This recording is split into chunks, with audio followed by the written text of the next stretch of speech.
Raila Amolo Odinga. Lero ni lero.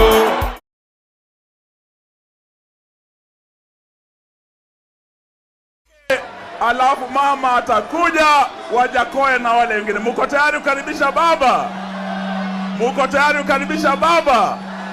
We now want to welcome our leader, the people's president, His Excellency Raila Amolo Odinga. Lero ni lero. Inawezekana, leo ni leo. Inawezekana, ndoto yao ambayo walisema Mungu bariki nchi hii yetu ya Kenya. Inawezekana, haki iwe ngao na mlinzi. leo ni leo. Tukae na undugu. Inawezekana. Haya. Vijana hoe. Vijana hoe. Nairobi hoe. Kenya hoe. Kenya hoe. Hey. Hey. Kono juu, kono juu, kono juu. Kono juu, kono juu, kono juu. Kono juu, kono juu. Twende, twende, twende. Vijana mnataka nani? Baba. Na wazee mnataka nani? Iwa mama mnataka nani? Hey. Nimeona na nimeridhika. Mmekuja kwa fujo. Anaye macho na anayesikia na kwanza, leo nimerudi nyumbani baada ya ziara ya siku 10. Nilikuwa nchi ya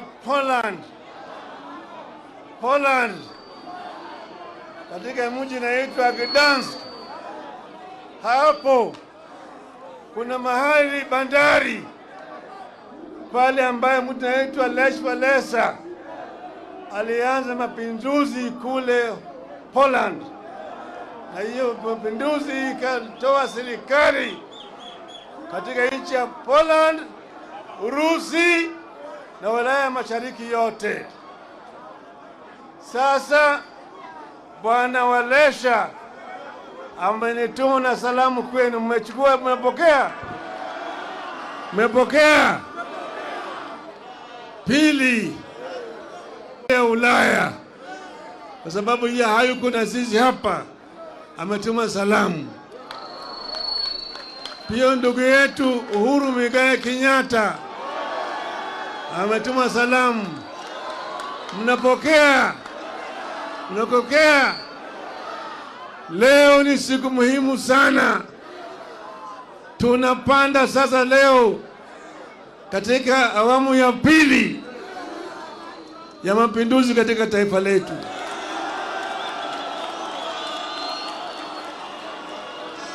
Kwa hivyo nataka mniruhusu kwanza niongee na dunia mzima, nieleze sababu gani nataka kufanya. Unakubali? Nitasema na kimombo, sawa? Kwanza naanza na quotation.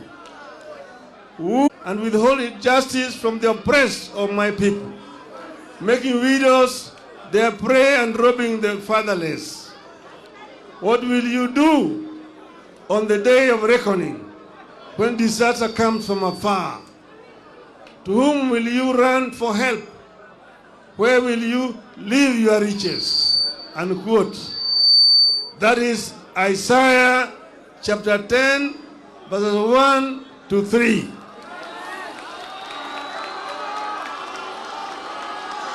Mr. William Ruto used to love this verse. I hope he still does. Dear Kenyans, last week we were betrayed in this city at our hour of need by voting for the punitive Finance Bill 2023. Yesterday, Mr. William Ruto endorsed this betrayal by signing the finance bill into law. We did everything that could be done to have Ruto listen to us and avert the confrontation over taxes. We petitioned the authorities and institutions. We demonstrated. We prayed in the house of worship. We begged to be heard. We sought amendments, and we pleaded with the members of parliament to stand up for us. Our petitions were thrown to the dustbin by Ruto's tyrannical hands. He slighted our pleas and violently dispersed our petitioners. Effective next week, therefore, fuel taxes rises from 8% to 16%. We will pay housing tax whether we need a house or not. The cost of basic goods, which has been weighing Kenyans down, is going up from next week again. At a time like this, silence would be a betrayal to the country. Silence would be treason. We cannot be a nation of people who, having eyes, refuse to see, and having ears, refuse to hear. We have suffered a cruel betrayal of our trust and confidence in the ability of our representatives to protect us. We must punish the traitors, and we must force a repeal of the Finance Act. But what happened this past week and yesterday is not just about the Finance Act. This is about the reemergence of a dictatorship under leaders who cut their teeth and honed their political skills in an infamous school of dictatorship. We all know where Ruto, Mr. William Ruto, is coming from. We all know where Rigathi Gachagua is coming from. In the run-up to the vote on the bill, more than 90% of Kenyans rejected it. Even after MPs voted in favor of the bill, polls continue to show that the majority of Kenyans did not like it. However, true to his character as a dictator, Ruto proceeded as if Kenyans had not spoken, and he imposed punitive taxes on us without our consent. That is contempt for the people. Democracy. Few individuals can. Last year, Ruto now thinks he can steal anything and get away with it. We have to stop Ruto, and we have to stop it. We have to do it now. We must tell Ruto in no uncertain terms that he has stolen enough for the owners to notice, and he has no more room for stealing the wishes of the people. This gathering must provide an unmistakable response to Ruto and those who think like him, that we are willing and ready to do whatever it takes to roll back dictatorship.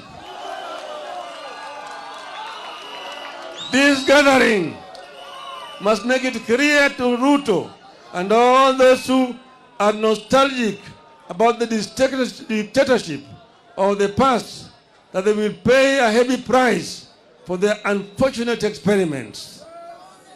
You have some bad news for Mr. Ruto. The betrayal in the city has seeped into every village in Kenya. It has united Kenyans better than any government ever would. While the betrayal has shattered our faith in government and parliament, it has strengthened our faith in ourselves and our power. Consequently, Ruto and all those who think like him are going to learn the painful way never to mess with the people's food, fuel, and freedom.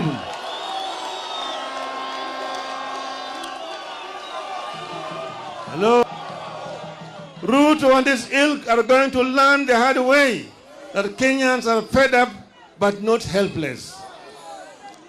In this time of desperation in the country, Ruto is selling illusions of hope to our people with the phantom proposals that are meant to line the pockets of his cronies. It is wrong. It is cruel. It is evil. The question we must ask ourselves is, can a leader mean well for the people than the people do for themselves?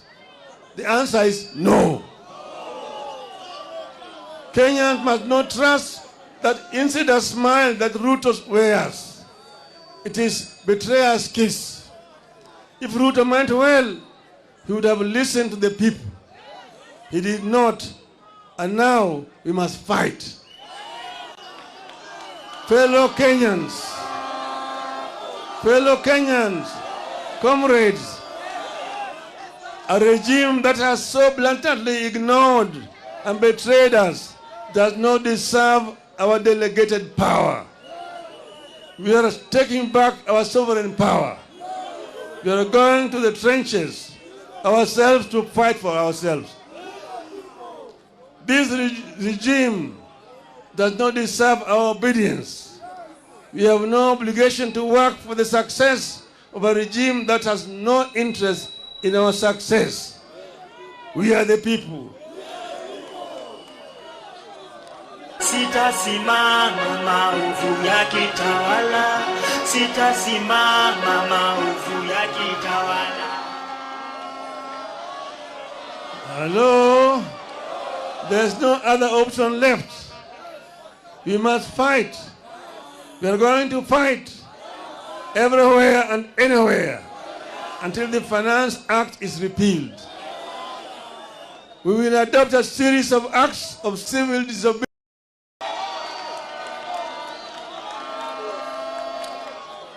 I appeal to all employers to allow their workers time to walk to and from work. I appeal to matatu owners to support tax boycotts. While observing safety measures, maintain the current fare, but double your carrying capacity as part of the civil disobedience.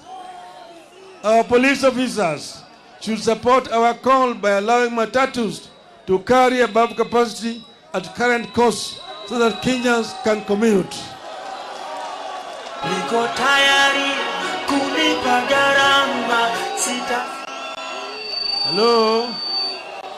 I appeal to businesses to disable or avoid electronic tax registers, make nil returns on VAT, and instead give discounts to customers. This way, we shall recover the VAT Ruto is taking illegally through the fuel. I appeal to employers to ignore the punitive deductions of employees' salaries that will only line the pockets of Ruto's strategically placed cronies. Mr. Ruto is driving us off the roads with high fuel prices. We must deny his officers the comfort of driving us off the road with their vehicles. Let us deny the government vehicles and motorcades the right of way that they take for granted. They may sound the sirens as they wish, but everyone must follow the traffic except for ambulances. Dear Kenyans, I'm coming. We know the men and women who visit this unjust law on us. Punish the traitors. Let us name, shame, follow, and isolate the traitors at every turn. Let us picket their public and private offices and their homes until they join the call to have the Finance Act repealed. Today, and with absolute respect and humility, I'm reaching out to the online community in the country and diaspora, the famous Kenyans on Twitter, the content creators and the TikTokers. I have a request to you. Let us gather and share information about the traitors, their Twitter and other social media accounts, telephone numbers, and email addresses, and use this to show the oppressors that power belongs to us, the people. Finally, the Ruto learns to respect the people. Dear Kenyans, in a democratic country that is founded upon sovereignty of the people, whenever the arms of government, whether the executive, the legislature, or the judiciary, fall into the hands of men and women who use their delegated sovereign power to oppress the people and benefit themselves, then it becomes a right and a duty of the people, in pursuit of the common good, to assert their sovereignty, to disobey those men and women and their laws. We are asserting our sovereignty.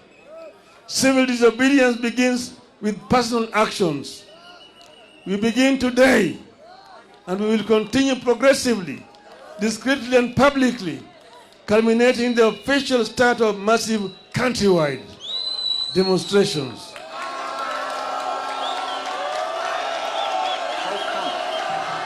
That fuel in Uganda is cheaper than fuel in Kenya. Ooh. To those who make unjust laws, to those issue oppressive decrees, let us get to work. Let us get to work. Tuanze kazi. Tuanze kazi. Tumesema hao watu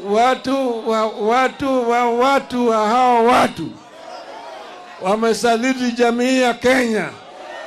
Umma ya Kenya imesalitiwa na Bwana Ruto na wenzake, lakini Bwana Gachetha